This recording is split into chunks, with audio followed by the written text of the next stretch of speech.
राजस्थान का। राजस्थान के पूर्व सीएम अशोक गहलोत के उस वक्त ओएसडी रहे लोकेश शर्मा ने अशोक गहलोत पर फोन टैपिंग का बड़ा आरोप लगा दिया। राजस्थान में साल 2020 में सियासी संकट के वक्त गहलोत सरकार पर फोन टैप करने के आरोप लगे थे। उस वक्त के कुछ ऑडियो भी सामने आए थे।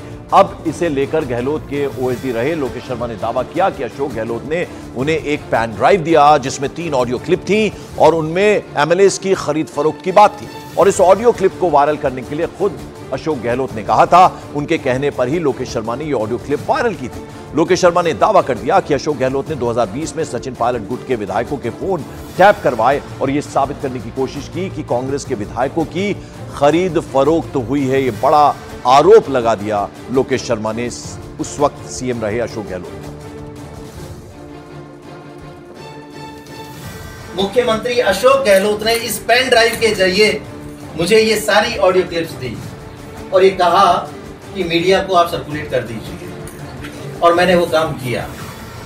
अगले दिन अखबारों में जिस तरह से खबरें छपी और सभी को ये घटनाक्रम पता है कि जैसे ये ऑडियो क्लिप्स रिलीज हुई उसके बाद मुकदमे दायर हुए और जो सारा घटनाक्रम था कि किस तरह से खरीद फरोख्त की बात की जा रही है, कौन लोग हैं जो सरकार गिराना चाहते हैं, क्योंकि सीधे तौर पर केंद्रीय मंत्री गजेंद्र सिंह जी को इसमें इन्वॉल्व किया गया और ये आरोप लगाया गया कि बीजेपी के लोग सचिन पायलट के साथ मिलकर या बाकी के और जो विधायक हैं उनके साथ मिलकर सरकार को गिराना चाहते हैं। ऐसी मंशा थी ये साबित करने की कि इस पूरे खेल के पीछे भारतीय जनता पार्टी है, जबकि वास्तविकता ये नहीं थी। लोकेश शर्मा ने अशोक गहलोत के साथ उनकी बातचीत का एक ऑडियो भी जारी किया। जरा आपको सुनाते हैं इस ऑडियो क्लिप के जरिए क्या दावा किया गया। हालांकि न्यूज़ 18 इंडिया इस ऑडियो की पुष्टि नहीं करता है। जी सर, तो अपन ने तो यूज तो किया, जो मैंने तुम्हें दिया था वो यूज किया ना? हाँ सर, अपन ने तो यूज वो किया था। अच्छा, पर सीएमआर का लैपटॉप था तुम्हारा था? नहीं, सीएमआर का नहीं था साहब, मेरा था। ठीक है, फिर उस लैपटॉप से मैंने उसको फोन पे लिया। ठीक है, फोन में जब कॉपी हो गया तो मैंने फिर सबको वो फॉरवर्ड कर दिया जो मीडिया का मेरा ग्रुप बना हुआ है। और आगे सीधे रुक करते जयपुर का, जहां मेरे सहयोगी भवानी सिंह के साथ मौजूद है। बीजेपी नेता सतीश पूनिया गंभीर आरोप लगा रहे हैं, लेकिन टाइमिंग को लेकर अब सवाल उठेंगे। भवानी जी बिल्कुल, सतीश पूनिया हमारे साथ हैं, बीजेपी नेता।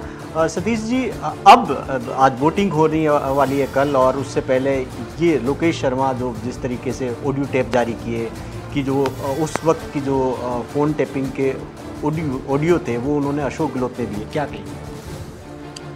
देखिए, वोटिंग पे इसका क्या कंसर्न है मैं नहीं कह सकता, लेकिन देर आए दुरुस्त आए। पर वो एक इस तरीके के एविडेंस हैं जो राजस्थान की राजनीति में इस तरीके की प्रैक्टिस कभी रही नहीं। फ़ोन टैपिंग आज के युग का बड़ा अपराध है और उसकी दोषी अशोक गहलोत सरकार है। हमने सदन में और सदन के बाहर भी इसको बहुत मजबूती से कहा था और आज यदि कांग्रेस की लंका के विभीषण बन के और लोकेश शर्मा कुछ तथ्य उजागर करते हैं तो मुझे लगता है कि उस पर किसी भी एजेंसी को गंभीरता से काम करना चाहिए। क्या होगा ये तो मैं नहीं कह सकता, लेकिन राजस्थान की जनता ज़रूर जानना चाह रही है और जिस तरीके की नैतिकता के मापदंडों को ताक पे रख के ये सारा काम हुआ, कहीं न कहीं खुद के या दूसरी पार्टियों के नेताओं की शमिल धूमिल करने की कोशिश करना और एक तरीके की जो सीक्रेसी प्राइवेसी होती है उस पर प्रश्न चिन्ह खड़ा कर दिया और सरकार की मशीनरी का दुरुपयोग। तो मुझे लगता है कि कई चीज़ें इसमें हैं। ये तो भविष्य के गर्भ में है कि आगे किस तरीके की इन्वेस्टिगेशन होती है, पर लोकेश शर्मा के जो क्योंकि सरकार के आँख कान नाक थे, मुख्यमंत्री के बहुत एकदम सीधे हाथ की तरफ थे, ऐसे में यदि वो कोई खुलासा करते हैं तो उस पर मुझे लगता है कि गंभीरता से संज्ञान। भवानी, अब ऐसे में तो कांग्रेस आरोप लगा सकती है कि इसके पीछे बीजेपी है। जी, दो चीज़ें। एक तो ये है कि जिस वक्त ये सरकार गिराने का आरोप लगाया था अशोक गहलोत, उसमें आप पर भी था क्योंकि आप प्रदेश अध्यक्ष थे उस वक्त। गजेंद्र सिंह जी उन पर कहा कि बीजेपी सरकार गिरा रही है। और दूसरा ये है कि क्या अब ये कांग्रेस की तरफ से नहीं कहा जाएगा कि आप इसके पीछे बीजेपी हो सकती है? पहले ऐसा आरोप नहीं थे। नहीं, हमारी आदत है, हम आरोपों को सहन करते हैं और उनकी आदत है आरोप लगाने की, लेकिन प्रश्न ये है कि उसकी पृष्ठभूमि में कोई जाए कि सरकार क्यों बिखर रही थी, क्यों टूट रही थी। हमारे लोग नहीं थे, हम कोई पीले चावल देने नहीं गए थे। उन्हीं के लोग अपनी राजनीतिक महत्वाकांक्षाओं के लिए अलग हुए, जिसको कांग्रेस के आलाकमान की लापरवाही कहें, शिथिलता कहें या उनकी मूर्खता कहें कि उसके कारण उनकी मैंडेट की सरकार पर यदि ऐसे सवाल खड़े होते हैं तो ये उनकी नैतिक जिम्मेवारी थी। कोई पार्टी टूट रही हो, कोई सरकार गिर रही हो तो बीजेपी की थोड़ी ठेकेदारी थी कि हम उनको बचाते, और इसलिए हमारे ऊपर जो इल्जाम था वो बेबुनियाद था, हमारी कोई भूमिका नहीं थी। वो हम तो सिर्फ एक दर्शक थे जो इन सारे घटनाक्रम को देख रहे थे। और बाद में कालांतर में जो चीजें हुई थी उसमें ऐसा लगता है कि अशोक गहलोत जी ने अपनी को पाक साफ करने के लिए, अपनी इमेज को बनाए रखने के लिए इस तरीके के सारे उपक्रम किए। ये तो सोचना चाहिए पीसीसी के चीफ को क्यों बर्खास्त किया, डिप्टी चीफ मिनिस्टर को क्यों बर्खास्त किया, राजद्रोह का मुकदमा तक लगा। तो ये दोष तो उनका अपना खुद का था, बीजेपी का कोई कंसर्न नहीं था।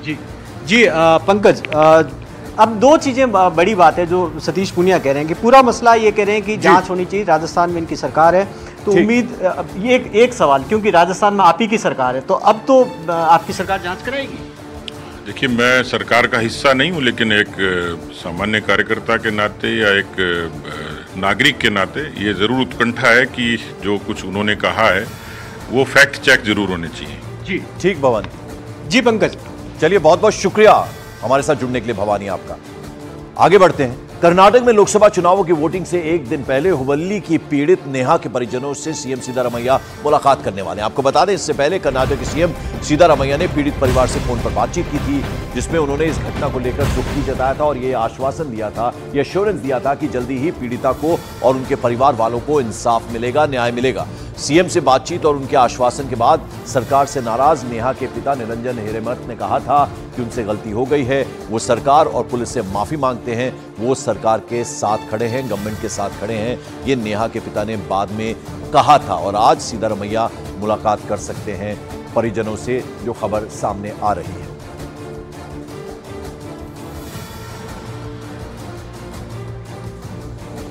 और इससे पहले बुधवार को कांग्रेस महासचिव और कर्नाटक के प्रभारी रणदीप सिंह सुरजेवाला नेहा हिरेमठ के घर गए थे और उनके परिवार को इंसाफ दिलाने का आश्वासन दिया था। और आज, जैसे कि हम आपको बता दें, कर्नाटक के सीएम है सिद्धारमैया नेहा के परिजनों से मिलने के लिए कुछ ही देर में पहुंचे। तो जैसा हमने आपको बताया कि हालांकि नेहा के पिता ने बाद में ये कहा था कि उनसे गलती हुई है और वो सरकार के साथ खड़े हैं, चूंकि कांग्रेस के नेता भी हैं नेहा के पिता।